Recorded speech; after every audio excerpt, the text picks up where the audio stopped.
That's what you think it is. Okay, we ready at the back? Yes? Okay. Well, hi, everyone. Thank you for coming in. If you're still coming in, there are a few seats up front here. My name is Ravi Agrawal. I'm the editor-in-chief of Foreign Policy magazine. I want to welcome all of you here in this room. It's lovely that we can get to do this in person again. I also want to welcome all of our global viewers watching from around the world on WEF's live stream, and this will also air on FP Live. So welcome to all of you who are joining us from around the world. We're here today to discuss a session that's titled The Geopolitics of Industry. This week at WEF, there'll be a lot of discussion about geopolitics. I think this is the only session where we're going to meld that with the impacts that geopolitics have had on businesses around the world. And if you think about it, the last 3 years have really presented an unprecedented set of stresses on businesses around the world. You had, nationalism and protectionism already on the rise around the world. COVID happened, which accelerated those trends. You had Black Lives Matter in the United States. You had a surge of public pressure on companies to think more about DEI and values. Then you had Russia invading Ukraine, which set off a chain effect of other impacts on industry, people having to pull out of Russia, public pressure on companies to do that, divisions in the world, the return of non-alignment, and what have you. All of that has put unprecedented stress on business. And what I want to analyze today is how businesses can build resilience, how they think through values, especially when they are multinational companies that span many countries and span different ranges of value systems in various countries. So, enough of me. I'm going to introduce our excellent panel. I have to my left and onwards Lubna Olayan from Olayan Financing Company. To her left, we have Carmine Di Sibio. He's the global chairman and CEO of EY. To his left, we have Anne Richards. She's the CEO of Fidelity International. And to her left, Mathias Miedreich is the CEO of Umicore. Welcome to all of our 4 guests. Anne, I'm going to start with you. When Russia invaded Ukraine, I think in the weeks leading up to that, you made a decision to begin to pull out of Russia, to pull out investing in Russia. Talk us through very quickly why you did that. Well, the first thing to say, just touching on your introductory remarks, is when I look back over the last 3 years, I think the scale of different things that business has had to deal with, I think of it as this kind of multiverse view of the world where everything everywhere all at once. That's actually what the last 3 years feels like. If any of you have seen the film, you'll kind of get that it's a little bit of that. A year ago, as we were here in January a year ago, not actually physically here in Davos, because that was in May, but where we were as a business a year ago, we were all thinking and focused on how do we get the exit from the pandemic, from the lockdowns, and that's really what all the planning was going forth. And then you said in the weeks ahead of the Russian invasion of Ukraine, actually it was much more compressed than that. It happened in a very, very short space of time. There was very, very little warning. And when we were flung into this situation of having suddenly this unprecedented situation of war again in Europe, which is something that we had really since the end of the Balkan Wars had not anticipated, we were thrown into dealing with a completely new set of circumstances. The way we kind of framed our reaction initially was, I guess, thinking about 3 things. Thinking about our staff, thinking about the clients and how they feel, and thinking about the assets that we manage on behalf of the clients. Now, in terms of staff, and this will be different for different people here, Sure. We did not have people physically on the ground in Russia. We have Russians and Ukrainians who work for us in different parts of the global business, but not on the ground, and that makes a big difference. When it came, so there we were dealing with emotional situation, but we weren't dealing with the logistics of people on the ground and what was going to happen. In terms of our clients, I would say there was a very emotional response, but it took a reasonable amount of time for that emotional response to be consolidated into something that related to action. And of course, when it comes to investments, it's not our money, it's other people's money. Sure. Therefore, we have to think through on that. But then when it came to investments in the portfolio, there was a very, very rapid mobilization. First of all, making sure we understood not just like the directly listed Russian companies that we might own, but actually other businesses that have a supply chain that is involved in Russia, or what were the possibilities that we had. And therefore, what were we legally allowed to do with the assets? If it's a Russian fund, you can't suddenly sell all of that and invest it in, even in cash. There's rules around what you can do. So we had to go through all of those different elements and work through it. A lot of collaboration with counterparties, a lot of collaboration with other investment managers. But did you hesitate? I mean, was it a question of, if the circumstances were slightly different, we wouldn't do this, or was it an unflinching decision? So no, there was a lot of debate about what was the right thing to do in a situation where the information was relatively limited at the start.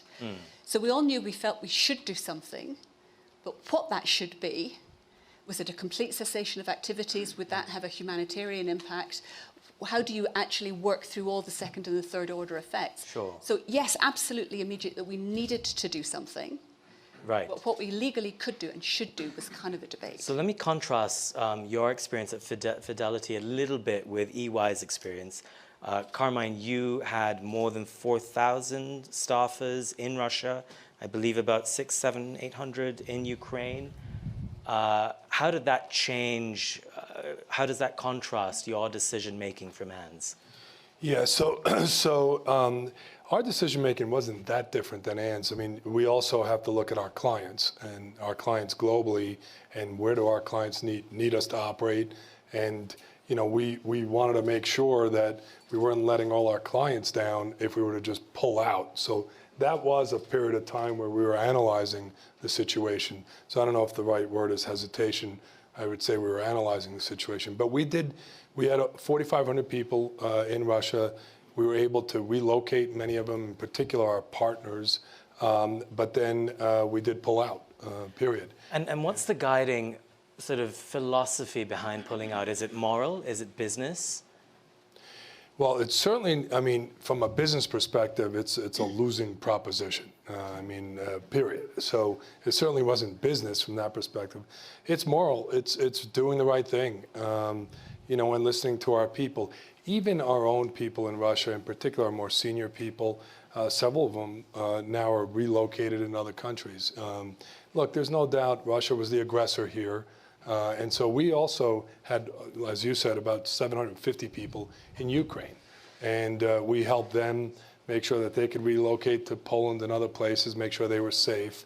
And then I got a huge backlash from our people around the world that were either Ukrainian or not Ukrainian, in terms of making sure that we really severed ties completely from Russia, that we helped them in no way, and that we were not working for clients to help them in any way with Russia. Got it. So it really became very emotional. Got it. Now, the reason why I want to frame this as morals versus business, not that they necessarily have to be opposing forces, but clearly here they are, is we're going to talk about China in a few minutes. But before we even get there, Lubna, let me bring you in, because the question of morality itself is so different depending on your vantage point. Much of the West went along with US-led sanctions on Russia, but we know that most countries in the global South did not. India, for example, has dramatically ramped up its purchases of Russian crude. I can't imagine Indian companies would pull their workers out of Russia. You run a big Saudi company.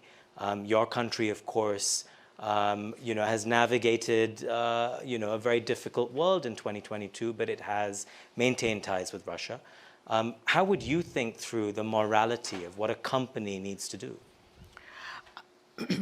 I think the morality of what a company to do is really based on their values and their DNA. First of all, we're different than the others. We're a private company. We just celebrated 75 years since we started, and our values are embedded in our DNA and the DNA of our executives. We always say that the two most important things for us is our net worth, and our net worth is really our reputation. Our reputation is our net worth. And the most important asset for us is our people. And so this is embedded in our DNA. So for any crisis, the first thing we have to do is make sure that we safeguard both these things. By the way, the Europeans went through this and on the West went through Ukraine, Russia, but we, and I come from a region where we've had more than our fair share of geopolitical issues, so we're very used to this. I mean, I remember in the crisis of, in the war in Lebanon, as I was listening in '76, we had to evacuate our people from Lebanon and move them to, and where we decided to have another office in Athens. So we had to take care of our people, given their who were there, our most valued assets. During the Gulf War of 1990, when Iraq invaded Kuwait, we had so many international people working in our company in Saudi Arabia. We had to take care of them, and we had to evacuate them, send them home. So I think for us as a company, we really don't get involved in the geopolitics, but what we have to take care is of our people, and we have to stick, even in the time of crisis, of our values. And I guess Anne said something which resonated. I think all the time you have to ask yourself, what is the right thing to do? And if you answer that as honestly as possible, as especially keeping in mind all your culture and DNA, you can protect yourself against the geopolitics and the pressures of the geopolitics that come to you. So it's interesting, I mean, I think you're pointing out that morals are different for you than they are for at least two of our other panelists, and I'll bring in Mathias as well. But you're also pointing out that because you're a privately owned company, you have different pressures on you than, for example, a publicly traded company would have. Mathias, let me bring you in. Again, on the question of morals, on the question of values, if you had to choose, if you had to look at the world and make a choice based on what you stand for versus what, say, competitors in China or India or Saudi Arabia are doing, how would you think through that decision? I, concur a lot with what has been said so far. I think Well, with which of? All of that, exactly, which I find that the values at the end of the day are the basis of decisions. And for us as a company, so we are in the materials technology business. For us, for example, the Russian invasion wasn't so much a problem of an end market to be in or people to have. It was a problem of a supply chain. So we are sourcing materials from there. But we have other of those conflicts as we speak. For example, look at CO2 efficiency of materials. You can source nickel from Indonesia that has a very high CO2 footprint, or you could source cobalt from the Congo from artisanal mining, where you cannot assure to have no child labor, etc. Some companies do that, and there is for sure a commercial benefit. We have decided as a company that the backbone of what we do are the values that we stand for, and we are a pretty old company. So we're 200 years old. We have been founded actually as a mining company in the Congo to mine cobalt for King Leopold of Belgium. So Which that's is a fraught history, of course. That's a broad history, and no, I said it's a fraught history. Difficult history. And broad, as well. And fraught. And the company has done my predecessors have done many transformations to be now what we think also a role model in this relationship. So for us, that's the core of our business decisions every day. Sure. Okay, I want to ask, I'm going to do a rapid thing where I want you to rate from 1 to 10 how worried you are about the US and China decoupling. So just give me a number, each of you. 1 to 10, how worried you are about a decoupling between the US and China. Lubna? 10 being the highest. 10 being the highest. 7. 7. 9. 9. 6. 6. 3. 3. Okay, wow, 3 to 9. Carmine, let me start with you. Let's go from very worrying to least worrying. Well, explain. Why are you so worried? And what is the role of business in this broader decoupling? Yeah, so I'm not worried so much about business because I actually think business is trying to do whatever it can to not decouple, Sure. to really maintain the relationships, to maintain supply chains, to be able to invest cross-border, U.S. to China, China to U.S., and so forth. I think the issue is around people's feelings around national security, and I think the issue is really with elected officials. In the United States? In the United States, with the administration, but frankly, it's going to be either administration. Sure. And that's been the past. And so I've been in several meetings in the United States, in Washington, D.C. I'm part of the Business Roundtable, where we've had some people from the administration come to talk to us as CEOs, and they are extremely aggressive in terms of the future, in terms of investing in China, in particular in the areas of technology and so forth. And I think that's true in the UK, that's true in Canada, that's true in some of the European countries as well. So I'm actually less worried about business, I think, and now actually the Business Roundtable in the US and so forth are putting together arguments so that the administration can listen to business and the fact that both sides need each other, and the fact that, we need investments from China, we need to invest in China, we need to be able to share and solve issues together. But the politics are really in the way here.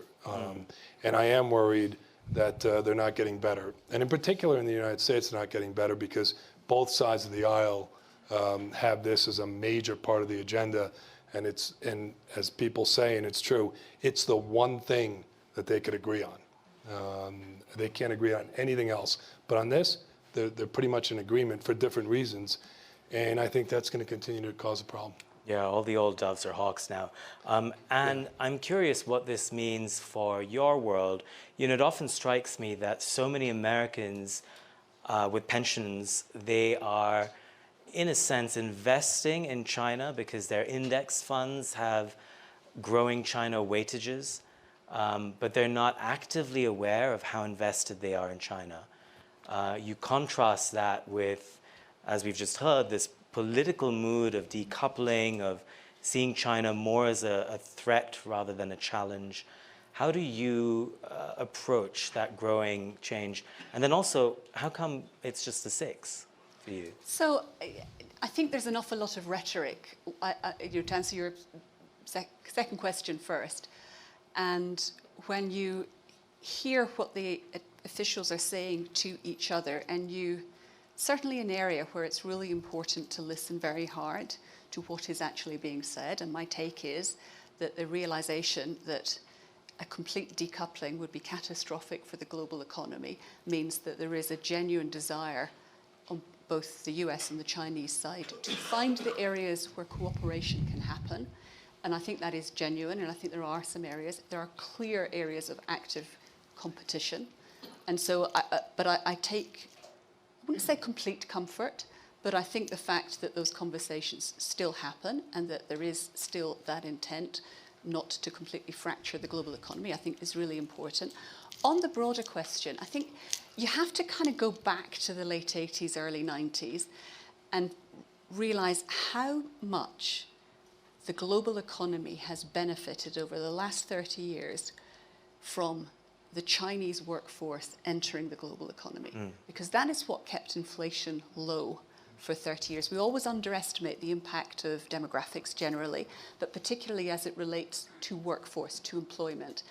We have been a massive beneficiary of that, so we have created this much, much stronger major global player as China has benefited as well as the rest of the world. That's why we've seen in general standards of living rise. And as a consequence of having created this very, very powerful entity now we're kind of struggling with the West, if you like, is struggling with what is the new engagement model for that. And it starts to feel more threat than opportunity. But having said that, I think most businesses, and I believe encouraged by governments, do not want a complete breakage in those global supply chains. They kind of want China plus one. So rather than a single supply chain, they want a bit more resilience by having other options, which was why you've seen FDI flows into Indonesia or Mexico or Cambodia and other places. And I think that's important. So it's a realization, yes, it is riskier than it was perhaps 10 years ago from the geopolitics, but business can and has reacted, and that US consumers, European consumers and others have been major beneficiaries. But so let me all the ask way you this. through. If several large blocks of your clients in the United States especially, but also in Europe, if they begin to ask you to decrease weightage in China, would you do that? We are always governed by what our clients want us to do. It's their money, it's not our money. So the short answer to that is yes. But you're not hearing that right now. I mean, you know, there's always a margin, there's always people shift their asset allocation, but no, I would not say that, no. Good to know. Lubna, yes, jump in. Yes, I went. May, when we were here, I was on a round table with CEOs of publicly listed companies who have major exposure to Russia and to China. And the discussion was about the sanctions and the pressure on the publicly listed companies, consumer and others, who had to Clearly, you don't envy those people. No, it's good to be private. And so the pressure was on them to pull out from Russia. Interestingly, we diverted to the discussion, what happens if similar sanctions happens to China? Right. And the consensus on the table was there is no way we can pull out because it's a major contributor to our revenue. So I go to that question of decoupling or not. I think on the political level, as Carmen says, yes, we could see it, but the pressure on the companies, and especially publicly, who has major contribution from China, I don't think there is going to be that choice. That's my personal. But just to push all of you on this, I see you're all nodding. Carmen, maybe you on this. You know, when the US takes something that is a unilateral measure to make it impossible for China to get access to advanced semiconductors, for example. Countries and companies around the world and down the supply chain have to comply, otherwise they are faced with their own sanctions. America just has an incredible ability to make it very hard for companies to not listen to them. So, you know, when Lubna says we don't want to decouple, we don't have to decouple, but isn't at least like the last few months of politics showing otherwise? Yeah, look, I think everyone's right at this point, but what we're seeing our clients doing, to Anne's point, is frankly changing their supply chains more than just throwing a bit to. I mean, basically everyone wants to get to a point where what's made in China is sold in China. Period. That's it. And then you make things elsewhere to sell elsewhere. And little by little, that's where companies are getting to. Some have a much harder time because the bulk of their supply chain is in China, so they're having a harder time. But most of them are moving away little by little.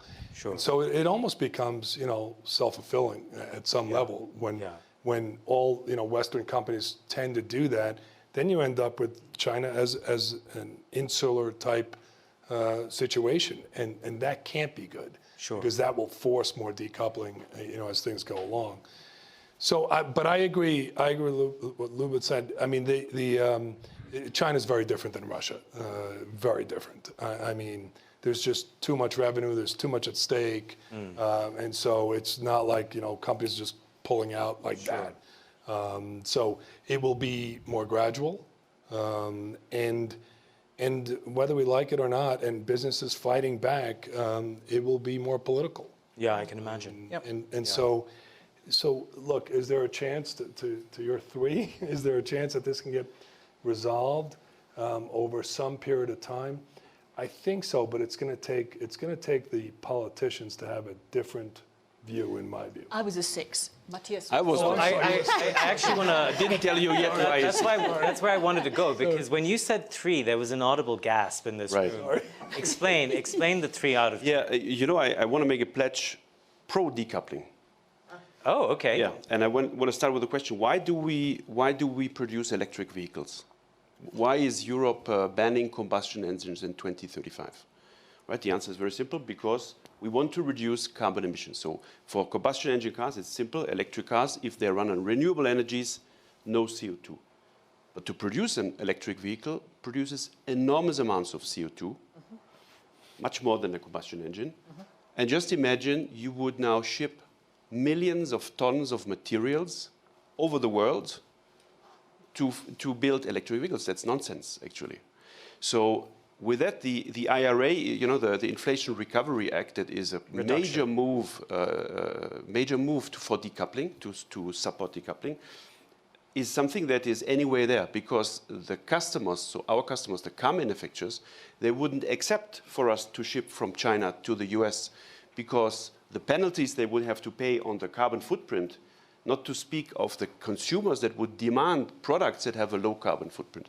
So what I'm pledging for is, yes, there are a lot of problems, especially in terms of forbidding companies to do things, but there's a huge opportunity in terms of reaching the decarbonization goals of the industries, and that's not only for our business, which is battery materials, it's the same for what sense does it make to produce green steel with hydrogen and then to ship it to the US from Europe? It makes no sense. So decoupling in a certain is a consequence of taking decarbonization seriously. The only way to do it is decoupling. And how to deal with it, I like what you said, and that's also what we're doing. You have to be more local for local. So doing business in China for China, so you have not an issue.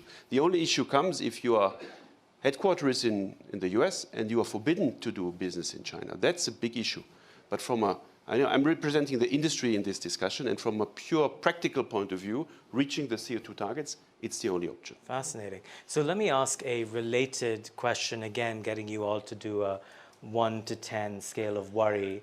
How worried are you about deglobalization? And I wonder if the answers are going to be the same. But Mathias, I'll start with you, 1 out of 10. 5, maybe. Okay, different this time. Yes. Anne? I'm going to go with 4. Okay. I was actually going to go with 4 as well. Okay. And I'll go with Matthias. So Which was a pretty 5. well aligned on this. So we have 2 4s, 2 5s. 2 4s, 2 5s. So let me ask you why, because the two are fairly interlinked, the issues of decoupling and deglobalization. And why do you seem to differentiate between the two? Because I think we risk confusing capital flows and physical movement of stuff. And I think the point Mathias makes on the kind of CO2 footprint, because I mean, let's face it, shipping is a major contributor to CO2, unless we can get everything on truly green hydrogen and all the rest of it. So, you know, I think that's completely right. So I kind of get that. I'm not so sure that the natural consequence of that is that capital flows will become materially less global. And I think there are many reasons why you could argue that actually we will see not the least of which is kind of just digitization in general and how that is feeding through everything, including payment systems. But I think capital will remain fungible, and flows are likely to continue, if not to at the current status quo, but might actually even become more global over time. So I think you have to make a distinction between the two. Interesting. And Carmine, wouldn't you see deglobalization as something that is necessarily inflationary, that increases the costs of doing business? I imagine it also changes investment timeframes for you. Yeah, no doubt it's inflationary, but I think the business world is adjusting to that. And you know, deglobalization in China, you incorporated the two together, but it's just going to change. Globalization is changing. I wouldn't say it's deglobalizing, it's just changing. And so India is a good example. I mean, we have over 80,000 people. We have over 80,000 people in India. And the talent in India is fantastic. And to me, what's important in terms of globalization is that immigration continues. And that, to me, immigration is a big piece of this. And if there are restrictions on immigration, then I do think then my number will go way higher. Got it. But right now, if you look at demographics around the world, I mean, Europe, the US, they need labor. They need people. And over the next 10, 15 years, they're going to need more and more people. So as long as the immigration policies are put in place where that's allowed, and allowed in a legal way, the US has particular issues on this, but I think that that will continue. People will continue to move around globally, and maybe less so from China, but more from Southeast Asia, more from Latin America, more from Africa, and so forth. But that should continue. Sure. And you want to jump in just quickly, and then I'm going to very, very quickly on this point about immigration. You know, when I was here at Davos maybe 5 years ago, I went to a number of panels where there was this ton of agonizing about what we were going to do with all these white-collar workers who were going to be put out of work because of automation. I mean, I sat on countless panels where really, today, everybody's agonizing on what's happened to the labor force. But, you know, what's unemployment in the US? 3%. It's way below frictional unemployment now. You know, immigration, virtually zero. And I think, you know, again, I think it's so important we think about demographics, the different choices. Falling birth rates mean people in their 50s and 60s make different choices. If you don't have kids, you make different choices about how, when, why you work.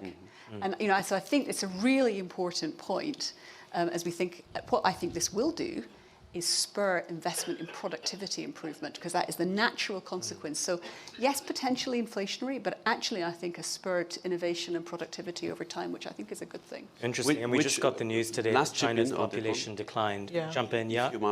Yes, it's true, but first we go through a valley because we will lose efficiencies, right? That's very clear. It'll take time. It will take time, and the question is, who pays in that valley? So where is that? Who takes that, right? That's if it's not possible to, at the end of the day, you know, achieve a premium at the end customer to accept that, it will be on the margins of the companies. Yeah. So I want to take some audience questions. We have about 13 minutes to go. Before I come to the audience, we've mostly been talking about geopolitics internationally, but I want to spend a few minutes just on domestic politics, which can often be just as polarizing, just as difference-making, and just as challenging to companies. And where I think this gets very interesting is when you have a domestic issue, let's say Black Lives Matter in the United States, and you're a giant global company. Carmine, I might come to you first, since you have so many employees in so many countries. You're faced with an issue that, you know, already in some senses divides Americans in some way, but it is seen through different prisms in different countries. How then do you have as a multinational company, how do you have an international policy or an international moral standard to what began as a national issue? Yeah.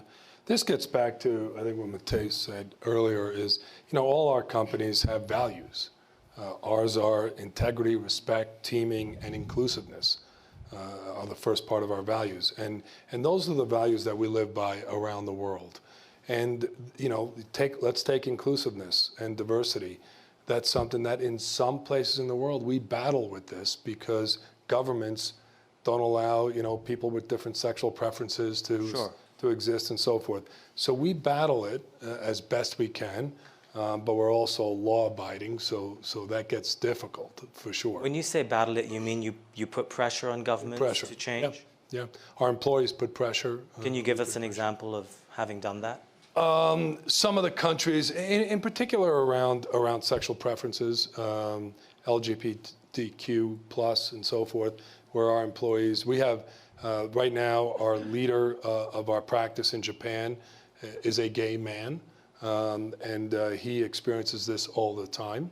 But he's actually educating. He's educating people in Japan. He's educating the government. Not that Japan's actually pretty good, but it's an example of where we are trying to lead the way in terms of making people more inclusive. Lubna, let me bring this to you. Saudi Arabia has gone through its own set of reforms over the last few years. Obviously, Saudi Arabia gets criticized a lot, especially in the Western press, rightly so, I would argue. How do you deal with... Why rightly so? But anyhow, you're the moderator. We'll have it after. Pick up a newspaper. Yeah. Pick up a newspaper. Yeah. But how do you deal with the issue of morals in business, especially when it conflicts with that of your government, if it does? As a Saudi citizen, and proud one, and been there for 75 years, I find sometimes that we're judged by standards that are not put into perspective to our values and standards. And so it's interesting when we had the Khashoggi incident, which is a sad one in the country, and it was a mistake, and we acknowledge this and all of this, but this is never ever forgotten, and it's judged by countries across the world, where many of them had done even more hideous crimes, but because we are in Saudi Arabia, and I think probably one of our things is maybe people don't know as much about our country. And that is why Saudi Arabia is opening up and trying to say, come visit, come see where we are and where we stand. But for me as a private citizen, and I'm not in the politics, I find it so unfair to be judged by standards that are world standards, and whether they're democratic standards or freedom standards or whatever they are labeled to be, are applied only to countries and not applied to others. I mean, in the US, for example, and here we're getting too much in the geopolitics. That's what the session's about. Yeah. I mean, I'm married to an American for 41 years, and we always have very interesting debates at the table. Why judge everyone by your rules and not try to put yourself in another country's place and see what it is? And if you apply the US rules, why don't you apply them to the country themselves? Black Lives Matters. I mean, there are so many mistakes that had happened there. Sure, and which is why, I mean, I would just argue that that's why it's important to acknowledge, obviously in the Khashoggi case, that hasn't been done by the Crown Prince. I'll just leave that at that. No, it was acknowledged. I'm sorry. It was acknowledged that it was a mistake. But not his culpability directly. No, he said, I'm not, but he did acknowledge, since I'm at the top, I'll take the blame. The buck stops here, in our own word. So, yes, Yeah. It was acknowledged. Fair. Well, I'll let the record speak for itself there. But just coming back, I mean, obviously this perspective from the private sector, it interests me. It's so different from, when you are privately owned than publicly traded. And Anne, just to come back to you, when you hear a conversation like this and you see clear differences between countries and cultures that don't want to be judged by one yardstick, how then do you begin to apply company values in places as different as Saudi or England or India? Well, we are privately owned, by the way, just because Right. we seem to imply we're publicly traded. We're not. We're also a privately owned company. I think, Carmine really said it. The approach we take is in the workplace is absolute respect. And I would say that the instances in our workplace where we've seen that, whatever the legal framework in an individual country is, in the sort of 4 and a bit years I've been running Phil, I can't think of an instance where in the workplace we have seen a collision between what we want as a business in terms of inclusivity and those rules in place. I just can't think of it. So I think we have created a very respectful workplace. And what we try and do, and very much as Carmine said, is on the ground, country by country. We don't believe that our role as an investment manager is to lobby government on all of these different issues, but we strongly encourage employee-led initiatives in each jurisdiction to become involved in the groups that themselves are helping affect change in a way, very much as Lubna said, that is also respectful of the culture and the history of the country. Every country is on a journey. The US is on a journey. LGBT rights, for example, every country has been on a journey. Yeah, and what a change in 20 years. Exactly. We're all in different places. It's not so long ago that it was criminalized in the UK. So, I think it's really important to remember that. And just because in a certain Western country we are here today, we cannot suddenly preach to the rest of the world. You have to engage. And I think the more that it is employee-led and encouraged and supported by us as a business, that's the way you bridge that gap. That's great to know. Let me bring in some audience questions. I see a hand over there. If I can come to you first, and then you, sir, here. I'll take maybe 3, 4 questions. We'll try and address them together. Do I see a microphone? There you go. Your name, please, and then just a quick question, if you can. Hi, thank you. Brittany Masalo-Salo. I lead public policy at HP Inc. Very fascinating panel. Thank you. Kind of building off the last question and comments that were made, looking at a values-based approach to geopolitical decision-making or even domestic political decision-making and the way that the company responds to it. I think we talked about each individual country being on their own journey and just not always judging countries against each other. But when we look at that through a little bit of a different lens, we talked about globalization and the persistence of it. And as companies, multinationals like HP, continue to capitalize on the globalized nature of our economy, having global footprints, that becomes a lot more complicated. Because when you come back to your core values, you can't exercise a different set of values in one country versus another country versus another country. Because your brand should be able to exercise their values globally. So my question is that when faced with these complex decision-making around some of these ideologically divisive issues, what is the right set of considerations that companies should be looking at? Because sometimes it does go beyond just looking at your values. I'll give a very concrete example in the ideological divide between where the US government and European government is at and the Chinese government is at around forced labor, particularly looking at the example with the Uyghurs, where companies have to make operational decisions that come with cost and risk, but then there's also brand and reputation. It's a great question, Brittany. Let me just come to, is that John here? Yes? If we can have the mic work its way here, front row. Thank you very much. I'm John Chipman, the CEO of the International Institute for Strategic Studies, headquartered in London, but with offices all around the world and engaging with a lot of different societies. First quick point is this discussion is, in one sense, intellectually music to my ears, because in September 2016, I wrote a piece for the Harvard Business Review that had the headline, Why Your Company Needs a Foreign Policy. And up until then, the Davos consensus was your company needed corporate social responsibility, it needed multi-stakeholder engagement, but foreign policy was not something that a company should actually think about, because the best way to maintain your political license internationally was to appear to be neutral.